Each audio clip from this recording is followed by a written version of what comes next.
அந்த குழந்தைக்கு உடம்பு சரியில்லை, ரொம்ப சீரியஸா இருக்கான். அது ஐசியூ அவசர சிகிச்சை பிரிவுல அந்த குழந்தைக்கு சிகிச்சை கொடுத்துக்கிட்டு இருக்குதான். திடீர்னு பேப்பர்ல பார்த்துச்சான், டிவியில பார்த்துச்சான், அவருக்கு பிடிச்சமான நடிகர் அங்க மகாபலிபுரத்துல ஒரு ஹோட்டலுக்கு வராராம்.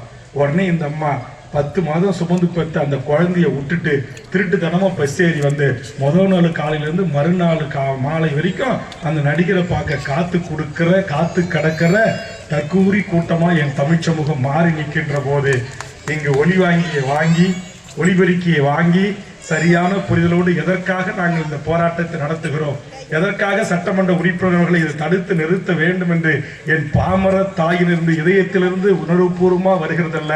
இது போன்ற தாய்மார்கள் இருக்கிற காரணத்தினால்தான் கொஞ்சம் நெஞ்சம் மழை பெய்யுதுன்னு நினைக்கிறேன். 200 புள்ள இருந்தா கூட அவருக்காக சாகரத்துக்கு கொடுப்பேன்னு சொல்ற கற்பு கரசிகள் வாழ்ந்த மண்ணா இது மாறிக்கிட்டு இருக்கு. நான் எங்க போய் சொல்றது? இன்னும் ஒருத்தர் சொல்றான், என் தம்பி செத்து விட்டாரு, வந்து போராடி இதை தடுத்து நீ சத்தினா உனக்கு என் மக்கள் செலவைப்பான், மணிமண்டபம் கட்டுவான். வாங்க. செய்திகளை உடனுக்குடன் தெரிந்து கொள்ள கீழ்கண்ட கேபிள் மற்றும் டிடிஹெச் நெட்வொர்க்குகளில் எம் நாடு செய்தி தொலைக்காட்சியை காணுங்கள். பாதகம் செய்பவரை கண்டால் நாம் பயம் கொள்ளலாகாது பாப்பா. மோதி மிதித்து விடு பாப்பா, அவர் முகத்தில் உமிழ்ந்து விடு பாப்பா. அண்மை செய்திகளை உடனுக்குடன் தெரிந்து கொள்ள இணைந்திருங்கள் எம் நாடு தொலைக்காட்சியுடன்.